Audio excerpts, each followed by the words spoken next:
Welcome back to Mendel Center Connections. I'm Grace Kelmer. This week we have another set of Drive-In Live artist interviews looking ahead to this Saturday, September 19th. You'll hear them in reverse order. First up is the Big Payback, who performs at 8 p.m. Then you'll hear from Audie Peoples of Sankofa, who perform at 7 p.m. And finally, I talked to Susan O'Rourke and Zeitler, husband and wife, and they will kick things off this Saturday at 6 p.m. Tickets are still available now at themendelcenter.com, where there's also more information about what we're doing to ensure a safe and fun return to live performances. And now, here are the interviews. I am here with three members of the Big Payback, who are the third act that will be performing this Saturday, the 19th. They will go on at 8 p.m. And so I'm so excited to be here with Jamie, Leah, and Kyle, who are three of the many members of the Big Payback. So I'll have them introduce themselves first and just talk a little bit about, what instrument you play or vocals, whatever it is you do, and then maybe talk about how the group came together. All right, Great. cool. I'll start because I'm the lady of the group. My name's Leah Torado. I'm the lead singer and the legs, Leah legs. Sorry, I'm so awkward right now. Yeah, I'm the lead singer. Jamie brought me on when I was in college and or shortly there after college. And I'll let the guys introduce themselves. Sure. I guess I'll go next. I'm Kyle. I play guitar in the band, and yeah, Jamie brought me on board the band kind of right when it was starting in 2009, and been very fortunate to have been part of it ever since that. And likewise with Leah, it was kind of right when college was ending for me. Yeah, my name's Jamie Kember, and Kyle does a lot of our writing and arranging. I do some of that as well, and I also play trombone in the band. And we'll be a rockin' 9-piece in Michigan on the 19th. Awesome. Yeah. So what have you been up to the last few months, and how has your day life interacted with your music? Have you been able to continue performing at all? Are you taking a break? Yeah. Largely? Yeah. So, I mean, from the band's perspective, we've really been using this time to encapsulate a performance that we gave at the very end of 2019. We gave a big performance for our 10-year anniversary. And we had all the pieces there to have that recorded audio, but also video. And so we've been just working on that, cleaning that up, getting the video ready, getting the audio sounding great. And we'll be releasing that this November. So that's where the band's attention has been, is just making a high quality product from our 10-year anniversary show, which took place in Madison at the end of 2019. We are a Madison, Wisconsin-based group, but our lead singer, Miss Leah down there, she's been living in the Benton Harbor, St. Joe area for a number of years now, and we've been playing in that region annually for the last 9 years. We usually have at least a show or two every year there. Most recently, we've been doing these respect shows. Last summer, we were at the venue just south of St. Joe's. The Shadowland Pavilion. Well, the Shadowland Pavilion, but then we also played the Acorn Theater. Yeah. Love that theater. Acorn in Three Oaks. Yeah. Yeah, we did a big respect show, and that's an opportunity for us to celebrate women and women performers in that region. And so, yeah, that's a project that we've done most recently in that area. But yeah, we've been going to Benton Harbor, St. Joseph now for at least 9 years. Yeah, you guys are here so often. When I first reached out to you, trying to put together this drive-in series, I thought you were local. You're here so often. Hey, we love that. Just come on out and play a show. Like, no, we're from Madison. This is going to take a bit of doing. So, thank you in advance for making the trek out here. But yeah, I think you're here so often. I think most people have probably at least heard of you or seen you somewhere over the years, hopefully. So. Well, we're all That's our home. closer. Yeah. We're all closer than ever before in this virtual world. You know, we're all part of just the music community, and you know, whether that's Michigan or Wisconsin, you know, it's been said a million times, but hey, we're in this thing together, and we're dealing with it as the human race. Kyle mentioned, Jamie mentioned that you do some writing for the band. How long have you been writing music, and what got you into that? And what kind of things do you like to write for the Big Payback? Yeah, I've been like writing music in one way or another, like almost for as long as I can remember. And it's always just been like, oh, I'm playing in a band and no one else is writing music, so maybe I'll try writing this song. And then, okay, that went okay, so I'll try writing another one. So, yeah, when and that's not to say that other people haven't written in the Big Payback. We, when we first started, we kind of had a really collaborative thing going on where we'd all be in the same room together and we'd be kind of throwing ideas at each other. And then kind of as a band of this size does, we kind of evolved, and it kind of ended up working out to have someone sort of come in with maybe not a finished song, but with like a draft of a song or a sketch of a song. And I just kind of, maybe I'm just the one who had the time on my hands to do that. So I kind of just started writing more and more for the band. It's hard to interject on Zoom, but I definitely wanted to interject while Kyle was talking because he's as busy as everybody else in the band. It's not because he had time. It's because he's got the creative juices. Yeah, he's being very modest. Yeah. Well, I can't wait to hear some of your songs and all of your playing. I think it's going to be a great time, and we're so excited to bring you in. It should be great. So yeah, this Saturday, 8 p.m. And we look forward to seeing you there. Thanks again so much for your time. Oh, Thank you so much, Grace. Really looking forward to making music for everybody over there. It'll be a celebration. Wonderful. All right. See you soon. Thank you. Bye. I'm here with Audie Peoples of the band Sankofa, and they are based in Benton Harbor, and they will be the second band up this Saturday at our Drive-In Live concert. So Audie, thank you for taking some time to talk to me today. Can you talk a little bit about the style of the band and what people can expect from you this Saturday? We consider ourselves an eclectic soul band. So we play different genres. We'll take maybe a cover, because we do originals as well. But we'll take a cover and we'll start it out so that people are familiar with it. We play everything from jazz to R&B to soul to even hip hop. And we love our eclectic mix. Our band is comprised of several different generations. And so we'll take a cover song, say something from maybe Erykah Badu or Jill Scott or maybe Earth, Wind and Fire.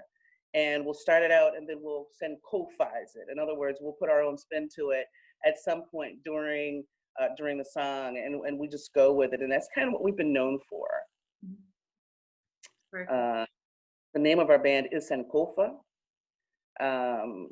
It's derived from the Ashanti tribe in West Africa. There are different symbols called Adinkra symbols. Sankofa is one of the Adinkra symbols. And essentially it's reaching back to the past, bringing it forward so that we can learn from our past for a better future. And so that's kind of how we like to apply. We like to apply those principles to our music. There's so much going on, and there's so many things that we can learn from our past. There's so many things that we kind of let go of. There's some principles that we kind of let go of, and I think they're very important. And so we kind of like to bring that into our music. We like to engage our friends. We call the people who follow our band, we call them friends. Mm-hmm. And it really is. It's not only reaching back, but it's reaching out and hoping that the way we present our music brings everybody in. And so there are those, there are past principles that we like to embrace, and we like to apply that to our music. How did the group come together in the first place? It's interesting. Our lead singer, Beth Hare Lewis, comes from a strong family background musically. I've known Beth for many, many years. Our families got together, we turned into some same circles. So I've known Beth pretty much my whole life. I had a small restaurant that she used to come to, and we talked about getting together, doing music. She knew I played the drums, and she was already doing small stage stuff with our trumpet player, Tamika Seawood. And she also knew our keyboardist, Steve Parker.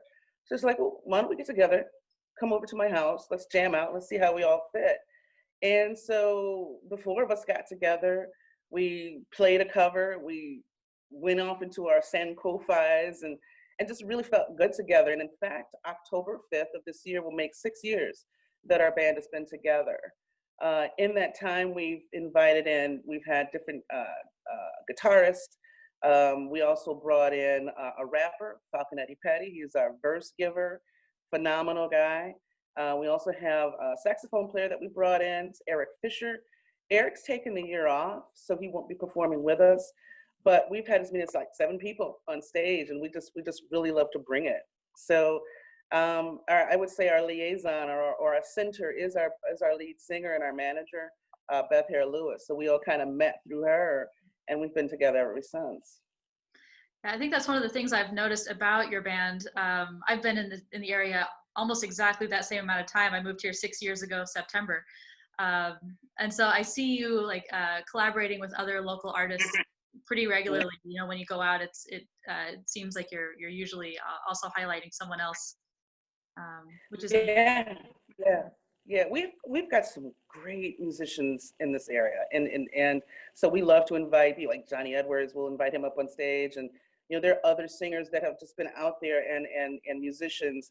So I think just collectively we're very supportive. We try to support other bands as much as they come and support us. We support other bands.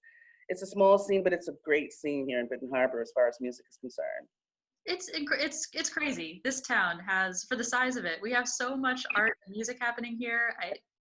How did this happen? I don't know. I'm not complaining. I love it. It's phenomenal. It's so cool. Yeah, especially right now as we've been looking more locally, it's so cool to be able to connect with artists like you who are also doing that same doing that same work of collaborating and finding those ways that we can all be working together. So absolutely.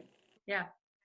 Well, thank you for taking a few minutes again. And I cannot wait for this Saturday. It should be a really fun concert. And I'm so glad that we have you performing. And that'll be this Saturday at 7 o'clock. So the 19th, right? Yep. Yep, the 19th. Yep. Yep. And thank you for inviting us. We are so looking forward to it. We're excited.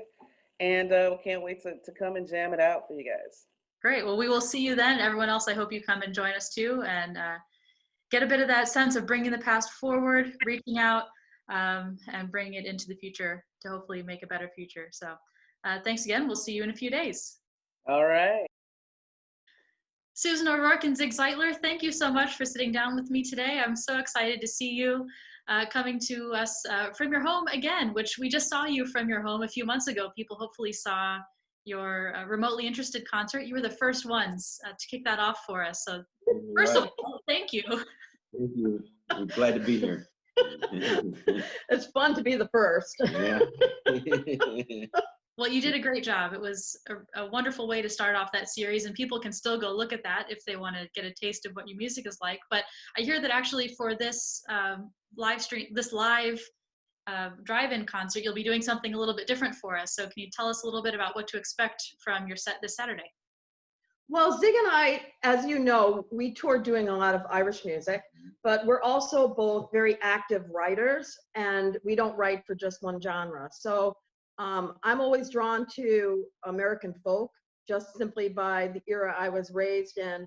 I think a lot of my originals of folk are very heavy in roots and blues, and it's kind of like a schizophrenic process for me, I think, because so often Irish music is very, it has a lot of death in it, to be honest with you, a lot of death and unrequited love. And when I write for Americana roots audiences, it's not always quite as dark. It's a little bit more uplifting, and it gives me an opportunity to just experiment and to do many other things. We're both lifelong musicians, and we love music, not just one genre.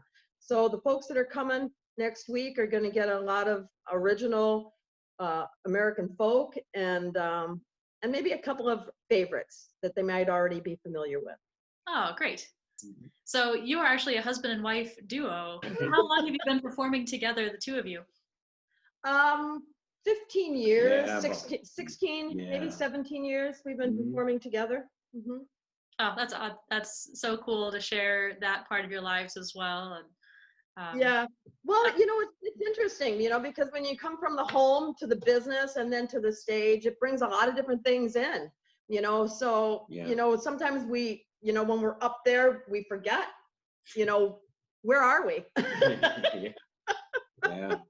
But I think it works out, and I think it adds just to the element as we perform. We don't have to work out a lot of things that maybe other duos do have to work out, because we are married, and a lot of stuff and the ability to work together is already been cemented.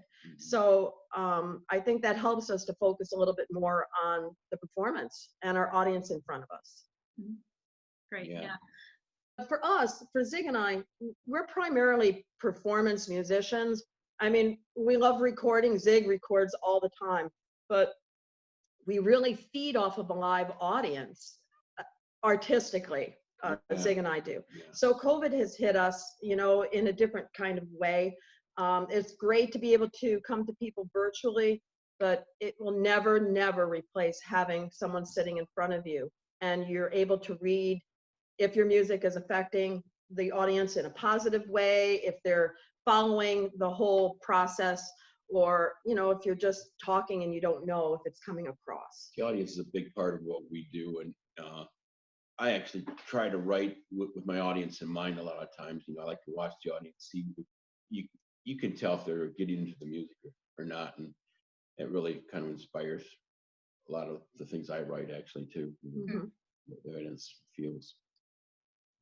Yeah, I totally agree that there is nothing that will replace a live performance.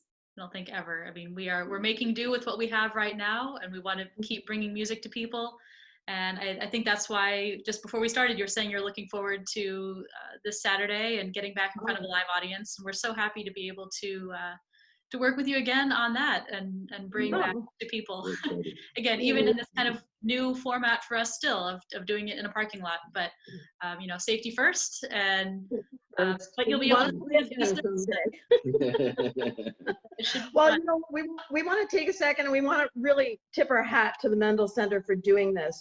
The whole idea to have had the virtual concert back, you know, months and months ago was really a wonderful, wonderful gift, you know, for us artistically. And we appreciate venues really sticking their neck out and doing that. And now to go ahead and try to bring live performance back, even in the form of a drive-in. So we appreciate everything that you have to do as far as the back works of the venue. And we also appreciate everything that Smoke and Sled Dog Records has been doing for us since March, constantly trying to push and make sure the wheels keep moving even during the shutdown. It's been a real gift. So. Well, thank you. Thank you so much for saying that. It's such an interesting experience that we're navigating through right now, and we couldn't do it without the artists who are also taking that leap with us. So yeah, thank you, and Smoke and Sled Dog as well, who have been a great partner through this. And actually, you can, people watching, you can find an interview we did with Jamie Sue Seal, who runs Smoke and Sled Dog, that we talked to her as part of the series way back at the beginning of the shutdown to hear her take on things. So maybe I'll go back and take a look at that and see see what she said even months ago, and it's obviously worked out all right for us. So but thank you again for spending some time with me today, and I look forward to seeing you in person in a few days. Thank you so much. See you soon.